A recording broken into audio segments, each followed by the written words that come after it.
जय श्री कृष्ण विद्यार्थी मित्रों, केम छो? मजामां ने? चलो आज આપણે સેમેસ્ટર 2 ચાલુ કરવા જઈ રહ્યા છીએ। આપણે સેમેસ્ટર 1 નો કોર્સ બધો પૂર્ણ થઈ ગયો। આપણે આજે દ્વિતીય સેમેસ્ટર ચાલુ કરી રહ્યા છીએ। એમાં સ્વાધ્યાય 8 દશાંશ સંખ્યાઓ આપણે શીખવાનું છે। દશાંશ સંખ્યાઓ એટલે શું તમને પ્રશ્ન થતો હશે। તો ઘણી વખત આપણે જાતા હોઈએ છીએ તો ઘણી જગ્યાએ સેલ હોય છે આપણે કે 99 રૂપિયામાં તમને કોઈ વસ્તુ આપતા હોય, બરોબર, કે 399 આ છે કે 299। તો 99 રૂપિયા છે તો આપણને 1 રૂપિયો તો એ લોકો પાછા આપવાના જ નથી હોતા, છતાં પણ આપણે એ 99 રૂપિયા પાછળ જોઈને આપણે એ લાલચથી આપણે સેલમાં એ વસ્તુ ખરીદવા આપણે જતા હોઈએ છીએ, બરોબર। એટલે આ રીતની આપણને એક પોતાનું વેચાણ થાય એ માટે આપણને લાલચથી આપણને પોતાનું વેચાણ વધે, બાકી 1 રૂપિયો કોઈ પાછો આપતા જ નથી। તમે ક્યાંય દુકાને એમ જતા હોય કે સાડી હોય તો એ કે 599ની છે, બરોબર, તો એમ થાય કે અથવા એમ કે 300ની એક ને 599ની બે સાડી, ઘણી વખત એવી રીતના પણ સેલ આવતા હોઈએ છીએ। હવે આપણે અહીંયા દશાંશ સંખ્યા વિશે આપણે શીખવાનું છે। તો આમાં પણ એવું જ છે કે કોઈ પણ વસ્તુ હોય, દાખલા તરીકે 10 હોય એનો 10 ભાગ કરો, એનો એક ભાગ હોય, એક આપણે બિસ્કિટ હોય એના 10 સરખા ભાગ કરીએ આપણે, બરોબર, એમાંથી એક ભાગ લઈએ તો એને દશાંશ તરીકે અથવા આપણે એને અપૂર્ણાંક તરીકે બતાવવું હોય તો કેમ દર્શાવાય? તો કે 1/10। આપણે જોઈએ કે અહીંયા આપણે આ બિસ્કિટ આપેલું છે આપણને, બરોબર, એને આપણે સરખા ભાગ આ રીતે આપણે 10 ભાગ કરતા હોઈએ, બરોબર, 1 2 3 4 5 6 7 8 9 10 ભાગ કર્યા આપણે, એક બિસ્કિટના 10 સરખા ભાગ આપણે કર્યા। હવે આમાંથી મારે એક ભાગ બીજાને આપવો છે તો આપણે એને અપૂર્ણાંક રીતે, તો આને મારે કેવી રીતે હું આપું? તો કે 1/10 આપણે એને અપૂર્ણાંક રીતે આ રીતે લખતા હોઈએ છીએ। હવે આને દશાંશ તરીકે લખવું હોય તો કઈ રીતે લખાય? તો કે આને આપણે છેદમાં શું છે તો કે 10 છે, કે 10 છે એટલે કે 0 1 આવેલું છે આપણે, બરોબર, 0 1 છે એટલે કે એક સ્થાન પછી આપણે પોઈન્ટ મૂકવાનું, જે પોઈન્ટ મૂકીએ છીએ એને જ આપણે દશાંશ ચિહ્ન કહીએ છીએ। એટલે કે આને આપણે આ રીતે લખીએ છીએ કે આપણો 1 હતો તો એક જ સંખ્યા આપેલી છે અને નીચે પણ આપણને એક જ શૂન્ય આપેલું હોવાથી આને આપણે આ રીતે લખતા હોઈએ છીએ કે 0.1। પરંતુ આને વંચાય કેવી રીતે? તો કે એક દશાંશ વાંચવામાં આવે છે। એક દશાંશ પોઈન્ટ પછી એક હોય, પોઈન્ટ પછી એક જ સંખ્યા આવેલી હોય તો એને દશાંશ તરીકે બોલવામાં આવે છે। અને જો પોઈન્ટ આ રીતે આપેલું હોય કે 1/100 તો આપણે એને કઈ રીતે દર્શાવીએ છીએ? તો કે 0.01, કારણ કે છેદમાં આપણે કેટલા શૂન્ય આવેલા છે? 2, અને આપણે અહીંયા તો સંખ્યા એક જ આવેલી છે। છેદમાં જ્યારે 2 શૂન્ય આવેલા છે એનો અર્થ એમ છે કે આપણે જમણી બાજુથી 2 સ્થાન પછી આપણે પોઈન્ટ મૂકવાનું હોય છે। એટલે આપણે અહીંયા 1 આપેલો છે તો કે આપણે 1 અને આગળ શૂન્ય મૂકીએ એટલે આપણે જમણી બાજુથી આપણા 2 સ્થાન થઈ ગયા, 2 સ્થાન પછી આપણે પોઈન્ટ મૂકવાનું આવતું હોય છે। એટલે આપણે પોઈન્ટમાં આ રીતે એને લખીએ છીએ। આને વાંચવું કેવી રીતે? તો કે 1 શતાંશ, આને શું વંચાય? તો કે 1 દશાંશ, આને 1 શતાંશ। ત્યારબાદ આપણે જોઈએ તો કે 1/1000 આપણે 1000 આવે એટલે કે 1000 ટુકડા હોય એમાંથી આપણે એક જ ટુકડો લેવાનો હોય તો આપણે એને 1/1000 લખીએ। એને પોઈન્ટમાં કેમ દર્શાવાય? તો કે આપણે નીચે 3 શૂન્ય છે તો જમણી બાજુથી આપણે 3 અંક આવે પછી આપણે પોઈન્ટ મૂકવાનું હોય, તો મારી પાસે તો આ એક જ અંક છે તો કઈ વાંધો નહીં, આપણે એક અંક છે તો જમણી બાજુથી કીધું એટલે આપણે અહીંયા શું કરીએ? તો કે 2 શૂન્ય હું લખું એટલે મારા 3 થઈ ગયા, 3 પછી હું અહીંયા પોઈન્ટ લખી અને પાછું હું અહીંયા શૂન્ય લખી, આપણે આ રીતે લખીએ કે 0.001, બરોબર। હવે આને વાંચાય કેવી રીતે? તો કે 1 સહસ્ત્રાંશ,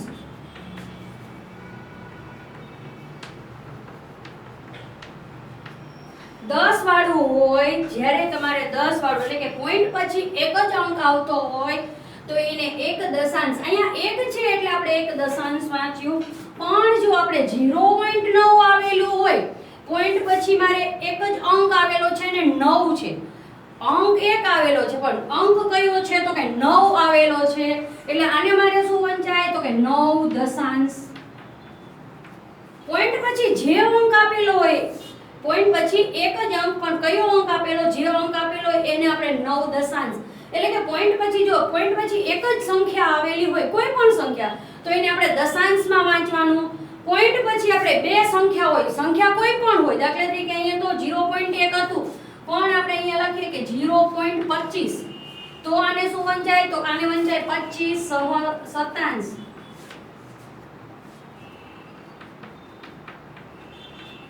કહેવાનો અર્થ એ છે કે જ્યારે તમારે છેદમાં 100 આવે અથવા પોઈન્ટ પછી તમારા બે અંક આવતા હોય તો એને શતાંશ તરીકે વાંચવામાં આવે છે. પોઈન્ટ પછી જ્યારે 3 અંક આવતા હોય તો એને આપણે સહસ્ત્રાંશ વાંચવાય છે. આપણે 5મા ધોરણમાં શીખી ગયા, તમારે ત્યારે દશાંશ અને શતાંશ બે જ આવતા હતા, છતાં પણ મેં તમને 5મામાં હતા ત્યારે જ મેં તમને સહસ્ત્રાંશ વિશે પણ મેં તમને કહેલું જ હતું, બરોબર? કે પોઈન્ટ પછી તમારે 3 અંક આવે તો આપણે એને શું લખાય? તો આપણે એને સહસ્ત્રાંશ તરીકે લખવામાં આવે છે. ચલો હવે આપણે સ્વાધ્યાય 8.1 માં આપણે દાખલા નંબર પહેલો, એમાં તમને બે અહીંયા આકૃતિ આપેલી છે. આકૃતિ ઉપરથી આપણે કોષ્ટકમાં અહીંયા નીચે જે કોષ્ટક આપેલું છે એમાં સંખ્યા લખવાની છે. હમણાં આપણે આગળ વાત કરી ગયા તો આ દશક લખ્યું છે કે દશક, એટલે કે દશક એટલે તો કે તમને અહીંયા જો 10 10 ની થપ્પી છે તો 10 10 ની થપ્પી કેટલી છે? તો કે 1 2 ને 3 છે, બરોબર? અને એકમ એટલે કે જે આ 1 છે એવા 1 હોય ને, અને જ્યારે 10 થાય ને ત્યારે એ 1 નું બને. પછી તો કે અહીંયા જો તમને બે છૂટા આપેલા છે, દશાંશ આપેલા છે, જ્યારે એ 10 ટુકડા ભેગા થાય ને ત્યારે એક આખો બને. હમણાં જે આપણે અપૂર્ણાંકની વાત કરી ને એ દશાંશ કીધું છે અહીંયા, એટલે કે 2/10, દશાંશ એટલે કે 2/10 આવશે. એટલે આપણે અહીંયા તમે આ કીધું કે દશાંશ છૂટા આપેલા છે, એટલે કે 2/10 તમને આવું આપેલું જશે, પણ પરીક્ષામાં આપણે આવું સાદું સરસનું પૂછાતું નથી. આથી ઘણા અઘરા છે, પણ આ તો આપણે હજુ આગળના સ્ટેપ શીખવા માટે પહેલા સહેલા સ્ટેપથી શીખતા જઈએ, બરોબર? એટલે કે જ્યારે આખા 10 10 ની છે તો અહીંયા તમારે જો કોષ્ટક આપેલું છે તો દશક છે, તો કે દશકનું સ્થાન અહીંયા આપેલું છે આપણને, બરોબર? તો એમાં તમારે a છે તો એમાં કેટલા આપેલા છે દશકના? તો કે 3 આપેલા છે, તો આપણે અહીંયા a નું ખાનું છે, a નો જવાબ એમાં લખશું. એ દશકમાં 3 જ લખવાના છે. પછી એકમના સ્થાનમાં શું છે? તો કે 1 જ આપેલું છે, એટલે આપણે અહીંયા 1 લખીશું. અને દશાંશમાં આપણને 2 આપેલા છે, એટલે આપણે અહીંયા સંખ્યાનું ખાનું આપણને બનાવવાનું છે, તો આપણે સંખ્યાનું ખાનું આપણે આ રીતે બનાવીએ. અને સંખ્યા આને કેવી રીતે, એટલે કે આને દશાંશ ચિહ્ન મૂકીને આપણે કઈ રીતે લખાય? તો અહીંયા તમે જોઈ શકો છો કે 100 ના સ્થાનમાં, એટલે કે 100 વાળું એ કઈ નથી, જ્યારે આવી 10 10 ની 10 થપ્પી થાય ને તો આપણે અહીંયા 100 વાળું બને. તમે અહીંયા જોઈ શકો છો કે 10 10 ની આપણે આખું બોક્સ બની જ ગયું છે, એટલે અહીંયા 100 નું એક આપેલું જ છે. અહીંયા જુઓ તમે કે 10 10 ની આપણે બધે જોઈન્ટ છે ને એક 100 વાળું બોક્સ બનેલું છે, એટલે અહીંયા આવશે. પણ એમાં આપણે 100 વાળું બોક્સ આવતું નથી. હવે આપણે આને સંખ્યામાં વંચાય કેવી રીતે? આને કે 3 1 2 એવી રીતે થોડું વંચાય છે. પોઈન્ટ તરીકે આપણે કેવી રીતે વંચાય? તો કે અહીંયા જે દશક અને એકમ છે, દશાંશ એટલે મેં તમને હમણાં જ આગળ શીખવાતું સમજૂતીમાં કે જ્યારે 1/10 એનો અર્થ અહીંયા થાય છે કે 2/10. તો આપણે 2/10 હોય તો આપણે શું લખાય? તો કે 0.2 લખાય. પણ આપણને અહીંયા સંખ્યા આપેલી છે એટલે આપણે શું લખીશું? તો કે 31.2. આ રીતે આપણે સંખ્યામાં આને વાંચીએ કે 31.2, બરોબર? 2 છે. હવે b નો આપણે જવાબ કરીએ તો b માં મેં સમજાવતી જ ગયું જોડે કે તમને અહીંયા 10 10 ની ભેગી 10 થપ્પી એટલે આખું 100 નું બોક્સ બન્યું છે. કેટલું છે? તો કે 100 નું આપણે એક બોક્સ છે. 10 વાળું શું છે? તો કે એ પણ આપણને એક જ બોક્સ આવેલું છે. અને છૂટા એકમના સ્થાનમાં આપણને કંઈ જ આપેલું નથી, પણ દશાંશમાં કેટલા આપેલા છે? 4 આપેલા છે, એટલે કે એકમમાં આપણે ડેશ કરીશું અને અહીંયા આપણે 4 લખીશું. તો હવે આને કેટલા વંચાય? તો કે 1 અને અહીંયા 1 છે. એ એકમના સ્થાનમાં કાંઈ નથી, ડેશ એટલે કે તમે અહીંયા ડેશ કરો અને આપણે અહીંયા લખાય તો શૂન્ય. એનું તમે અહીંયા દાખલા તરીકે હું અહીંની સંખ્યા આમ કરી નાખું અને આપણે અહીંયા 4 છે તો આ તો 11.4 એકમને દશક થયું. એટલે જ્યારે અહીંયા તમારે ડેશ આવે, આગળ ડેશ હોય ને ત્યાં સુધી તમે અહીંયા કંઈ ન લખો, શૂન્ય ન લખો તો ચાલે, શૂન્ય લખશો ને તો પણ ચાલશે. કારણ કે અહીંયા તમે શૂન્ય આગળ સંખ્યામાં કે 0 અહીંયા 31.2 આપણે એવી રીતે વાંચતા જ નથી. આપણે એકડા સાદા લખતા હોઈએ તો આપણે સાદા એકડામાં આપણે 1 2 3 આગળ કે 0 નથી લગાવતા હોતા. અંકની આગળ શૂન્યની કોઈ કિંમત નથી હોતી, પરંતુ જ્યારે જે સ્થાન ખાલી પડતું હોય ત્યાં આપણે ફરજિયાત શૂન્ય લખવું પડતું હોય છે. એટલે આપણે અહીંયા શૂન્ય લખીશું એટલે તમારે ગણતરીમાં કોઈ જાતની ભૂલ ના પડે. એટલે આને આપણે શું વંચાય? તો 110.4. આ રીતે આપણે લખવાનું આવે. ચલો હવે આપણે દાખલા નંબર 2 જોઈએ કે નીચેની દશાંશ સંખ્યાઓને સ્થાન કિંમતના કોષ્ટકમાં લખવાનું છે આપણે. તો સૌથી પહેલા તમારે જે સંખ્યાઓ આપેલી હોય એ સંખ્યાઓમાં જોવાનું કે આપણે ક્યાં સુધી જાય છે, પછી એના આધારે આપણે કોષ્ટક દોરવાનું. અહીંયા તો મેં દોરેલું છે, પણ હું તમને સમજાવી લઉં કે કેવી રીતે દોરાય. તો તમારે સંખ્યા દરેક જોવાની કે 19.4 એટલે કે એકમ અને દશકના સ્થાન સુધી અને દશાંશ સ્થાન સુધી મારે દોરવું જ પડશે. ત્યારબાદ 0.3 એટલે કે અહીંયા તો એ આવી જ ગયું કે દશાંશ સુધીનું આવ્યું અને એકમનું સ્થાન આવ્યું. પછી કે 10.6 તો કે એકમ અને દશકના સ્થાન સુધી આવ્યું અને આપણે દશાંશ સ્થાન દરેક દશાંશ સ્થાન સુધી જ આવે છે. આપણે શતાંશ અને સહસ્ત્રાંશનું હજુ આવતું નથી, આપણે 8.2 કે એમાં આગળ આવશે. બરોબર. હવે અહીંયા તમારે જોવાનું કે આ બધામાં તો તમારે એકમ અને દશક સુધીનું હતું એટલે આવ્યું, પણ અહીંયા તમારે એકમ દશક અને 100 એટલે આપણે 100 ના સ્થાન સુધી આપણે દોરવું પડે. તો અહીંયા સૌથી પહેલા આપણે જે આપેલી સંખ્યાઓ છે સંખ્યા લખીશું, પછી 100 દશક અને એકમ, કારણ કે આપણે ડી છે ડી દાખલો એમાં આપણે 100 નું સ્થાન દર્શાવવું પડે એમ છે, એટલા માટે આપણે 100 નું સ્થાન કોષ્ટકમાં એનું ખાનું દોરવું પડે દશક અને એકમનું. અને દરેક જગ્યાએ પોઈન્ટ પછી આપણને એક જ અંક આવેલો છે એટલે આપણે દશાંશ વાળું કરેલું છે. બરોબર. હવે તમારે અહીંયા આપણે આગળ જ્યારે સમજૂતીમાં અને આગળનો પહેલો દાખલો હતો એમાં અહીંયા તમારે 100 10 1 1/10 એવું લખવાની જરૂર નથી. તમારે ખાલી માઇન્ડથી જ યાદ રાખવાનું છે કે દશાંશ એટલે પોઈન્ટ પછીનો એક અંક છે. બરોબર. હવે આપણે આની સંખ્યા લખીએ. પહેલા એમાં શું આપેલું છે તો કે 19.4 આપણે સંખ્યા લખીએ કે 19.4. હવે અહીંયા તમે જો કે 19 પોઈન્ટ એટલે કે આપણે અહીંયા તમે જો કે એકમના સ્થાનમાં શું છે કે 9 અને દશાંશના સ્થાનમાં શું છે તો કે પોઈન્ટ પછી એટલે કે 1 ના છેદમાં આપણે 4 હોય તો કે અહીંયા આપણે 4 લખીશું. પછી તો કે એકમના સ્થાનમાં આપણે 9 છે અને દશકના સ્થાનમાં આપણને 9 એક આપેલા છે. ત્યારબાદ આપણે 100 ના સ્થાનમાં કાંઈ નથી એટલે મેં તમને કીધું કે આગળ તમારે જ્યારે ખાનું ખાલી આવે ત્યારે હંમેશા આપણે ડેશ લખીશું, પણ વચ્ચેનું ખાનું ખાલી આવે ત્યાં આપણે હંમેશા શૂન્ય લખીશું. બીજું આપણે બી જોઈએ તો કે બી માં શું આપેલું છે તો કે 0.3 એટલે કે અહીંયા આપણે કોઈ જ સંખ્યા આવતી નથી અને માત્ર અહીંયા 3 આવે છે. અહીંયા નથી એટલે અહીંયા તમારે હંમેશા આવે છે એટલે કે 0.3 જ થશે એનો અર્થ, કારણ કે અહીંયા 3 ના છેદમાં 10 કરો એટલે આપણે આગળ સમજૂતીમાં જોયું હતું કે 1 ના છેદમાં 10 હોય તો આપણે એને શું લખતા હતા તો કે 1 લખતા હતા, તો કે 0 પોઈન્ટ આપણે 1 લખતા હતા. 1 ના છેદમાં 10 એટલે કે 0.1 લખતા હતા. તો એનો અર્થ અહીંયા એ છે કે 3 ના છેદમાં 10 એટલે કે આપણે 0.3 જ થવાનું છે, એટલે અહીંયા આપણે આગળ બધા જ ખાના આપણે ડેશ રાખેલા છે. હવે 10.6 સી માં છે 10.6 તો કે અહીંયા પોઈન્ટ પછી આપણે દરેક જગ્યાએ 6 એક જ અંક છે એટલે કે અહીંયા 6 આવશે. પછી એકમના સ્થાનમાં અહીંયા કાંઈ જ નથી એટલે આપણે શૂન્ય લખીશું અને દશકમાં આપણે 1 લખીશું અને અહીંયા આપણે ડેશ કરી દઈશું. શૂન્ય લખો ને તો પણ ચાલે, શૂન્યની આપણે વાંચવામાં આપણે કોઈ જ ઉપયોગ થતો નથી. હવે આપણે ડી લઈએ તો કે 205.9 તો 0.9 છે તો કે 0.9 એકમના સ્થાનમાં 5 આવેલા છે, દશકના સ્થાનમાં 0 અને 100 ના સ્થાનમાં આપણને 2 આપેલા છે. કોષ્ટકમાં કાંઈ નથી, તમારી જે સંખ્યા છે એકમ દશકમાં આપણે પોઈન્ટની ડાબી બાજુ જે છે એ આપણને ખબર જ છે, આપણે એકમ દશક 100 આપણને એટલી ખબર જ છે એટલે આપણે એ સંખ્યા એ રીતે મૂકવાની છે. અને પછી પાછળ જે પોઈન્ટ પછી આપેલું છે કે દશાંશ શતાંશ અને સહસ્ત્રાંશ એ રીતે આવશે. બરોબર. એટલે પહેલો દાખલો આપણો અહીંયા પૂર્ણ થાય. દાખલા નંબર 2 આપણો છે જે અહીંયા પૂરો થયો. હવે આપણે દાખલા નંબર 3 જોઈએ તો એમાં શું કીધું છે કે દશાંશ સ્વરૂપે લખો. દશાંશ સ્વરૂપ એટલે આપણે કે પોઈન્ટ સ્વરૂપે એને લખવાના છે.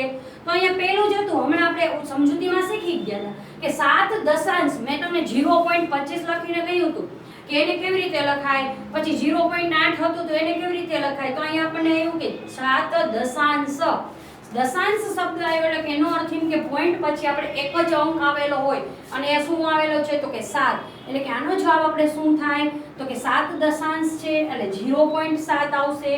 પછી તો કે 2 દશક અને 9 દશાંશ 2 દશક એટલે કે દશકના સ્થાન ઉપર છે પણ અહીંયા એકમ શબ્દ આવ્યો નથી. બરોબર. એટલે કે અહીંયા શું લખીશું તો કે 2 લખીશું, એકમના સ્થાનમાં કાંઈ નથી આવ્યું અને 9 દશાંશ એટલે આપણે અહીંયા શું લખવું પડે કે 20.9. અહીંયા તો સીધું જ તમને કહી દીધું છે કે 14.6 એટલે આપણે અહીંયા લખીશું કે 14.6. પાછું અહીંયા ડી માં જોઈએ તો કે 100 અને 2 એકમ 100 નું સ્થાન આવ્યું અને એકમનું સ્થાન આવ્યું. અહીં એક સ્થાન આપણે મિસ થઈ ગયું છે તો કયું છે તો કે દશકનું સ્થાન આપણે આપેલું નથી. તો આપણે 100 લખીએ તો 100 અને 2 એકમ આ દશાંશ કે શતાંશ પોઈન્ટ પછીનું કંઈ જ આપેલું નથી એટલે અહીંયા 2 એકમ એટલે કે 102 અહીંયા આપણે જે દશકનું સ્થાન અહીંયા જે દર્શાવેલું નથી તો એની જગ્યાએ આપણે શૂન્ય લખવાનું. આમે આપણે 102 આ રીતે જ આપણે લખીએ છીએ, બરાબર ને. ચલો ઈ જોઈએ તો અહીંયા પાછું આપણને સીધો જ જવાબ કહી દીધો કે 600.8. તો અહીંયા લખવાનું તમારે 600.8. આ રીતે આપણે એને દશાંશ સંખ્યામાં ચિહ્ન તરીકે લખી શકીએ છીએ. હવે દાખલા નંબર આપણે 4 જોઈએ કે દશાંશ સ્વરૂપે લખો. આપણે દાખલા નંબર 3 પણ આપણે એવો જ હતો કે દશાંશ સ્વરૂપે લખો, પણ એક એવો હતો તો એ તમને સંખ્યા શબ્દ આપેલા હતા અને આપણે સંખ્યામાં લખવાનું હતું. અહીંયા તમને સંખ્યા આપેલી છે અને એને સંખ્યાના જ સ્વરૂપમાં પણ દશાંશ એટલે કે પોઈન્ટ સ્વરૂપે આપણે લખવાનું, બરોબર. તો અહીંયા તેમને આપેલું છે પહેલું, એ તો સાવ સહેલું છે કે 5/10. તો આપણે આગળ સમજૂતીથી આપણે શીખતા આવ્યા કે જ્યારે છેદમાં આપણે 10 આપેલા હોય, એક જ અંક શૂન્ય આપેલું છે, બરોબર. એટલે કે આપણે જમણી બાજુથી એક અંક પછી જ આપણે પોઈન્ટ મૂકવાનું આવે છે. એટલે કે આપણો જવાબ શું થાય તો કે 5 આપણે એક જ આપેલા છે તો આપણે શું લખીશું 5 પાસે પોઈન્ટ મૂકવાનું. પણ આને શું આગળ આમ લખવું પડે કે 0.5, કારણ કે ખાલી 0.5 એ રીતે આપણે લખાય નહીં, એટલે 0.5 અહીંયા આપણે લખવું પડે. હવે અહીંયા આપણે બીજું જોઈએ તો કે બીજામાં તમે જુઓ તો કે 3 છે તો આપણે શું લખવાનું, પેલા 3 વત્તાની નિશાની એમ નામ અને 7/10 એટલે શું તો અહીંયા તમારે 5/10 હતું એનું શું થયું કે 0.5. તો 7/10 હોય તો એનું શું થાય તો કે 0.7. હવે તમારે આનો સરવાળો જ કરવાનો છે.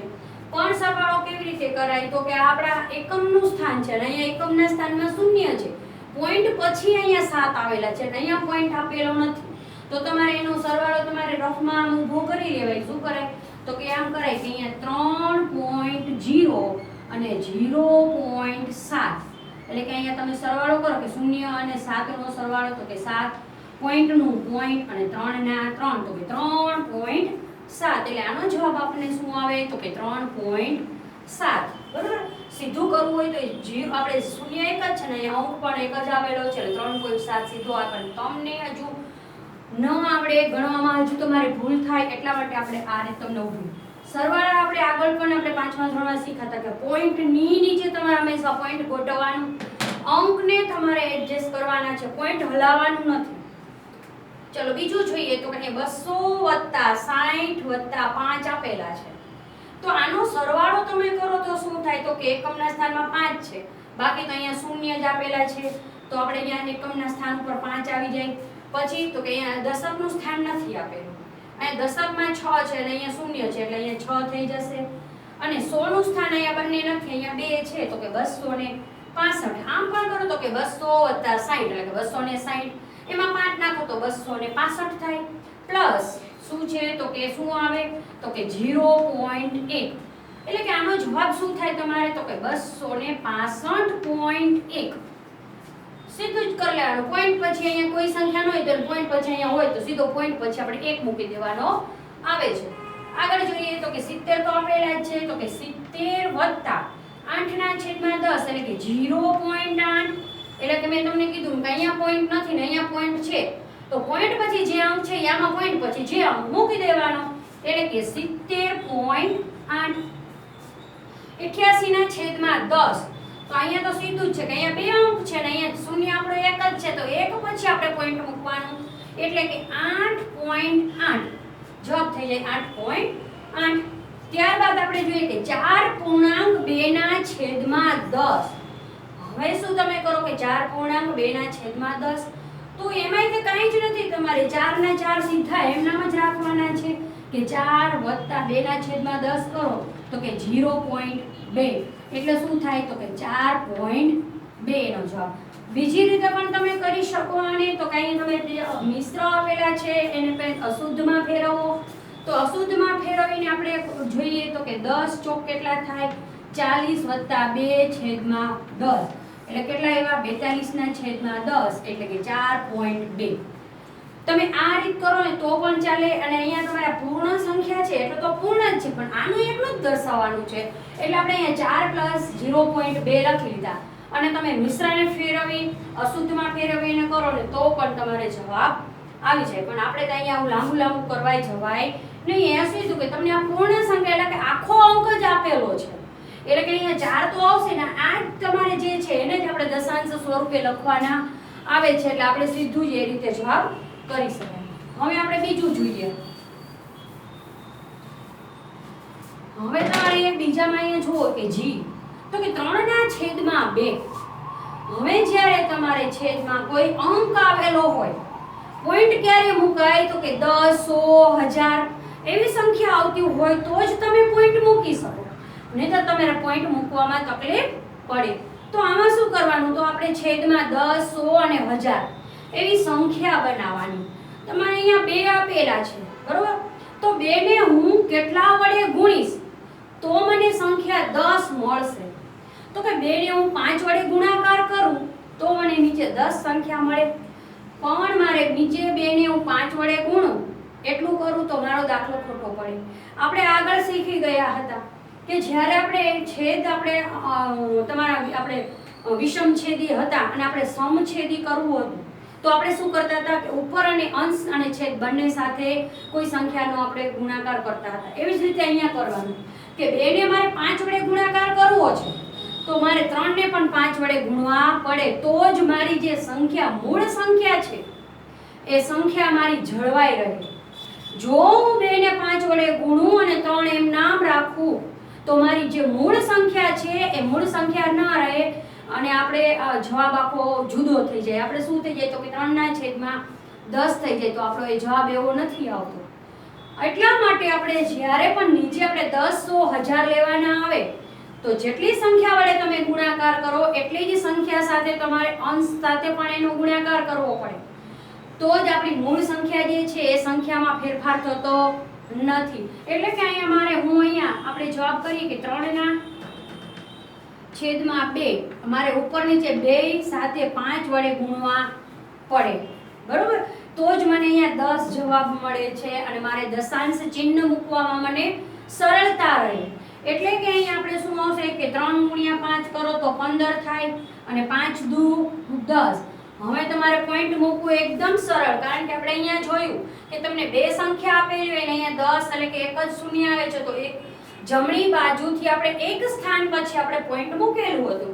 તો અહીંયા પણ આપણે શૂન્ય એક જ છે એટલે કે જમણી બાજુથી આપણે એક સ્થાન પછી આપણે શૂન્ય મૂકવાનું છે, એટલે અહીંયા આપણે આવશે 1.5, બરોબર? આ રીતે. હવે જો તમને આ રીતે ન થતું હોય, આ રીતે જ કરવાનું છે, પણ આપણો જવાબ સાચો છે એ કેવી રીતે ખબર પડે તો કે 3/2 તમે કરો. 2 એટલે શું? અડધા કરવાના. 3/2 કરવાના, તો 3 રૂપિયા હોય એના અડધા કરો તો આપણે 1.5 રૂપિયો થાય. 1.5 રૂપિયા એટલે 1.50 જવાબ આવી છે. આ તાળો મેળવવા માટે હતું, બાકી રીત તો આ જ તમારે કરવાની છે, બરોબર? ચલો આપણે દાખલા નંબર 1 જોઈએ. હવે શું કરવાનું છે તો કે 2/5 આવેલા છે, મારે નીચે 10 લાવવા છે, બરોબર? દરેક જગ્યાએ 10 જ લાવવા એવું જરૂરી નથી હોતું, પણ તમારે પહેલા 10 આવતો હોય ને ત્યાં સુધી તમારે 10 જ લેવાની ટ્રાય કરવાની છે. આગળ 100 તો આવે, પણ 100 શું કામ લેવા જવું જોઈએ? 10 નાનો અંક છે તો એ આવી જ જાય છે, નકર એ તમે 20, 25, 100 કરો તો તમને 100 પણ મળે છે. પણ આપણે જે નાનો અંક આવતો હોય પહેલા એ લેવાની આપણે ટ્રાય કરવાની. એટલે કે 5 છે તો હું એને 2 વડે ગુણાકાર કરું, બરોબર? 5 ને હું 2 સાથે ગુણાકાર કરીશ એટલે મને 10 મળશે. પણ મારે ઉપર પણ 2 વડે ગુણાકાર કરવો પડે તો જ મારી જે મૂળ સંખ્યા છે એ જળવાઈ રહે છે. એટલે કે 2 દુ 4/10, 2 દુ 4 અને 5 દુ 10. હવે આપણે અહીંયા પોઈન્ટ મૂકવાનું તો કે અહીંયા શૂન્ય એક આવેલું છે અને અંક એક આવેલો છે એટલે કે 0.4 લખાય. આપણે દાખલા નંબર આવી જોઈએ તો કે 12/5 જે આ રીતે કર્યું છે એવી જ રીતે અહીંયા કરવાનું છે કે 12/5 ગુણ્યા કેટલા વડે ગુણીશ તો કે 2 વડે ગુણાકાર કરીશ અને આપણે અહીંયા ઉપર નીચે 2 સાથે ગુણાકાર કરવો પડે. હવે તો કે 12 દુ 24 અને 5 દુ 10, 12 દુ 24 અને 5 દુ 10. હવે પોઈન્ટ મૂકવાનું આપણે અહીંયા જે શીખ્યા એ જ રીતે કે 2.4, કારણ કે અહીંયા પોઈન્ટ પછી એક જ અંક પછી આપણે શૂન્ય મૂકો, શૂન્ય એક જ છે એટલે પોઈન્ટ પછી જમણી બાજુથી એક સ્થાન પછી જ આપણે પોઈન્ટ મૂકવાનું છે, એટલા માટે. હવે પાછું આપણે જે પહેલો દાખલો હતો એની જેમ આવ્યું છે, બરોબર? તો અહીંયા પહેલા તમે આ સીધું કરી નાખો તો હાલે કે 3 વત્તા 3/5. મારે અહીંયા નીચે 10 લાવવાનું, આની સાથે જ હું ગુણાકાર કરીશ એટલે કે આપણું આગળનું સ્ટેપ લઈએ કે 3 વત્તા 3/5 6/5 ગુણ્યા 2 ઉપર નીચે એટલે કે અહીં આપણે શું આવે તો કે 3 વત્તા 3 દુ 6/10 એટલે કે 3.6 મારો જવાબ આવશે. હવે તમારે આમાં હજુ એક આપણો આગળ એક જ દાખલો આના જેવો છે જે બાકી રાખેલો છે તો એ તમારે હોમવર્કમાં કરી લેવાનો રહેશે.